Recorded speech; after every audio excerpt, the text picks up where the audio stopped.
Hey, Sisterlocks babes, welcome back. Come meet my client with me and let's have a little chat. I want to talk to y'all today a little bit about bunching versus budding. So let's just clear up some things really quick because these two things can look very similar and it's hard to tell them apart. So let's just get started with bunching. So bunching, first of all, is not normal. That is not a normal part of the locking process. That is not nothing you need to trust, baby. That's something that you need to get corrected as soon as you identify that you have a problem. So how can you identify bunching? Bunching takes place anywhere along the lock, but it's typically found in the loose areas of the hair. You're more likely to see your bunching on your loose ends, which is why when we do your Sisterlock establishments, we only leave so much of your hair out. Sometimes you'll have the Microlock girlies wanting the super duper curly ends, so they leave out a ton of loose hair, which is a beautiful look in the beginning, but you can run into bunching, which will make it extremely difficult to do your retie. Because if you have that huge knot of bunched up hair that's kind of matted into giant balls, how am I supposed to get that through your scalp to retie it? So when you notice that happens, you definitely want to bring it to your loctician's attention, and if you can get in to get it corrected before it becomes a huge problem, definitely try to do that outside of your normal retie appointment. Budding you'll typically see at the ends of your lock. So at the very end of your lock, you may notice a tiny ball beginning to form. It's not necessarily gigantic or huge, but that's a good sign, girl. Go ahead, get your locks locking. Good way to tell the difference between bunching versus budding is the size.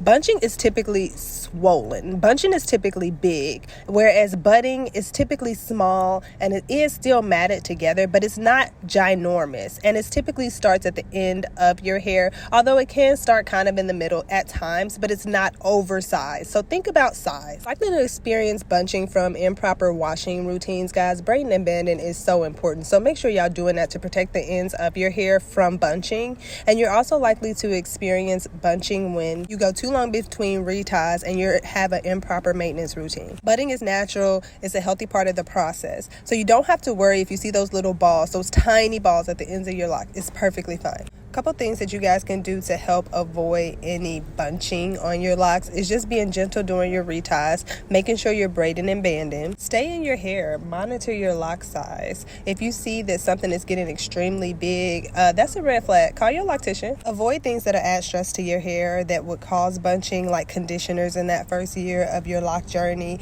Just stick to only your shampoo. I know it's hard, but you can do it. And then the key factor here, guys, is follow your consultant's maintenance schedule, and then you'll be good.